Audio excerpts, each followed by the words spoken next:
خدمت همه دوستان. اینجا دانش پکیجه. قراره توی این ویدیو درباره ارور E10 دستگاه‌های دیجیتال ایران رادیاتور صحبت کنیم. دفترچه راهنمای ایران رادیاتور رو که بخونیم، علت بروز این خطا رو نوشته نشت دود به محیط. خب چرا بورد فکر میکنه به محیط؟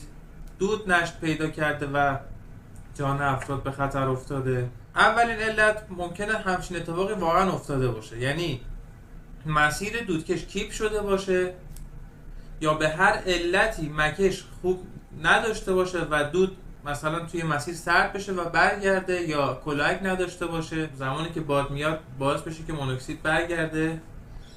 و حتما یکی از کارهای ضروری که شما باید انجام بدین اینه که قوانین نصب دودکش رو با دقت کامل مطالعه بکنید، چون خیلی مهمه. این شغل یه شغلیه که با جان افراد هم در ارتباطه، پس خیلی باید این نکته رو جدی بگیرید، چون مسئولیتش هم با شماست.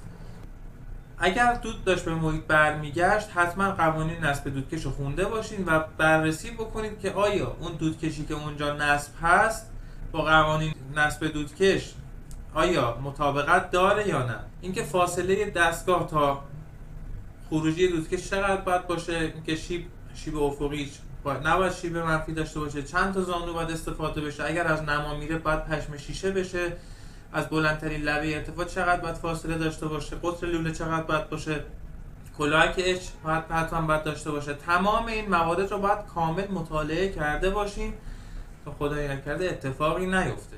به هیچ عنوان خیلی دارم تاکید میکنم ترموستات دود دستگاه رو یکسره نکنید. به هیچ عنوان یکسره نکنید. حتی اون آدرس رو کنسل کنید بهتر از اینه که یکسره کنید و یه مقداری پول بگیرید و از خونه مشتری بیاید بیرون. این کار حادثه آفرینه. علت بعدی اینه که خود ترموستات دود مشکل داشته باشه و ارتباطش با بورد کنترل قطع شده باشه. اون ترموستات دود رو عوض بکنید و مشکل برطرف میشه. باز هم تاکید میکنم به هیچ عنوان اگر قوانین نصب دودکش رو نمیدونید به دستگاه هایی که بدون فن هستن و تخلیه محصولات احتراقشون به حالت طبیعی اتفاق میفته دست نزنید.